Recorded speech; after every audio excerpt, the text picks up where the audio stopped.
Habari mtazamaji wa Afya 102. Kwanza nikupongeze kwa kuweza kufungua video hii kwa sababu ni watu wachache wanaotafuta maarifa ya afya. Katika video hii nimekuandalia mchanganyiko mmoja ambao unaweza ukatengeneza uji. Wengine wanaita uji lishe, lakini sisi tunasema uji wa unga mchanganyiko ambao ni the best. Nitakuelekeza vitu vitatu tu vitakuwa vinafaa kuweza kutengeneza uji ambao unaweza kupatia virutubishi vya msingi. Hii ni maalum kwa ajili ya watoto, lakini pia watu ambao wanahitaji kuongeza uzito, ila pia kwa matumizi ya familia kwa ujumla, kwa sababu una virutubishi vyote vya msingi ambavyo vinahitajika kwa mahitaji ya binadamu.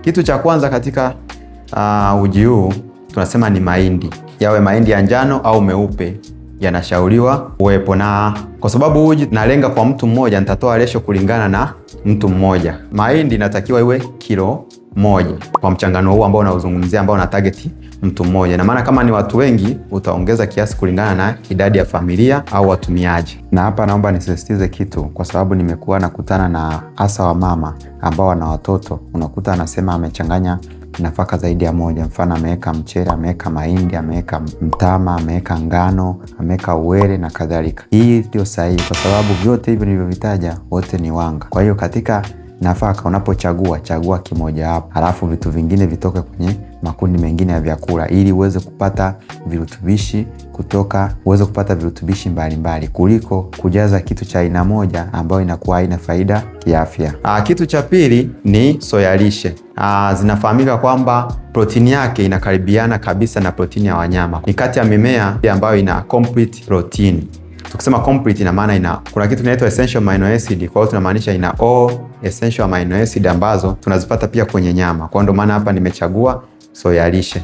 Hapa soya lishe kwa mchanganyiko wa kuweka mahindi kilo 1, soya lishe utaweka nusu kilo. Na hizi soya lishe unatakiwa kwanza zichemke, ndo utatoa ile ngozi ya juu, kwa sababu uwezo wa mfumo wa chakula kumeng'enya ile ngozi ya juu inakuwaga ni vigumu, hasa kwa watoto na watu wenye matatizo ya tumbo. Kitu cha tatu ni mbegu za maboga. Zina virutubishi vingi ambavyo ulikuwa ufahamu. Kwanza ina mafuta mazuri kwa afya, tunaita ina polyunsaturated fatty acid na monounsaturated fatty acid, ambazo hizi ni fats muhimu hasa kwenye maendeleo ya afya ya moyo, lakini pia na ubongo. Tunajua watoto wadogo wanakuwa, lakini pia wale wenye changamoto za moyo wanahitaji mafuta mazuri, lakini pia zina protini ya kutosha. Pia ina bioactive compounds ambazo ni za msingi, hasa zinakuwa kama tunasema zinazuia free radicals. Sasa kwenye term nzuri ya kuiweka, lakini nafikiri ushai kusikia kitu kinaitwa free radicals na inflammation. Kwa hiyo inasaidia sana kwa namna hiyo.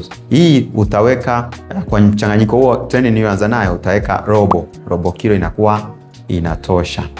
Kwa hiyo generally unapokuwa unaandaa uji wa unga mchanganyiko, unatakiwa kwanza vitu vyako unavyovinunua sokoni uvichambue. Ukishavichambua unatakiwa uvioshe. Ukishaviosha, kinachofuata kama soya lishe unatakiwa uzichemshe. Ukishazichemsha uzipekichue ngozi ya juu, kisha maliza uzianike juani. Lakini angalizo kwa upande wa mbegu za maboga, natamani ununue zile ambazo zishatolewa ganda la juu, kwa sababu tunalenga kupunguza fiber hasa kwa watoto. Watoto wadogo hatupendelei sana watumie fiber nyingi. Kwa hiyo ukienda kununua sokoni, nunua zile ambazo zimeshatolewa ile ganda la juu. Kwa hiyo kwa kufanya hivyo utakuwa unapatia familia yako au mtoto wako au mtu wako wa karibu anayekunywa uji huu, utakuwa na virutubishi vya kutosha. Utakuwa na wanga ambao ni muhimu kwa ajili ya kutupatia nguvu. Utakuwa na protini ya msingi. Tumezungumzia kwenye soya kuna protini, lakini mbegu za maboga pia zina protini. Utakuwa na mafuta ya msingi ambayo yanasaidia afya ya moyo, lakini pia yanasaidia afya ya ubongo na afya kwa ujumla. Lakini kuna madini ya msingi mfano ambayo yapo kwenye mbegu za maboga. Kuna madini ya msingi kama magnesium, kuna madini ya msingi kama potassium, kuna phosphorus. Haya ni ya msingi sana kwenye utendaji wa shughuli za mwili. Kwa hiyo kwa kufanya hivyo unakuwa unapata uji, sio uji tu, uji ambao una mpangilio sahihi na una mgawanyiko sahihi wa virutubishi. Kwa hiyo mwisho wa siku utakuwa tofauti na yule anayekunywa chai ya majani, anayekunywa na chai ya kahawa, au anayekunywa uji wa dona peke yake. Kwa hiyo utakuwa na kitu cha ziada. Lakini angalizo la pili, tunasema uji sio chakula peke yake. Kuna wazazi ambao walikuwa na trend ya kulazimisha watoto wanywe uji. Sisi kama wataalamu wa lishe huwa tunawaambia mtoto apewe kitu anachokipenda, na ukija kwetu tutaweza kukushauri vizuri kwamba kwa kile anachokipenda ufanyeje ili mtoto aweze kupata mahitaji yake ya msingi. Sisi ni furaha yetu ni kuona kwamba tunapata Tanzania ambayo haina watoto wenye utapiamlo, lakini pia haina watu wazima wenye lishe duni, kwa sababu lishe duni ni kwa watoto na watu wazima. Kwenye video iliyopita utaweza kuiona hapo, itaweza kupop up. Nilizungumzia kuhusu lishe duni, nikazungumzia mambo ya kitambi kinatakiwa kiweje, lakini pia nikazungumzia uwiano wa uzito na kimo. Kwa hiyo na yenyewe kama unaweza ukaifuata. Mwisho kabisa nitaenda kuelezea,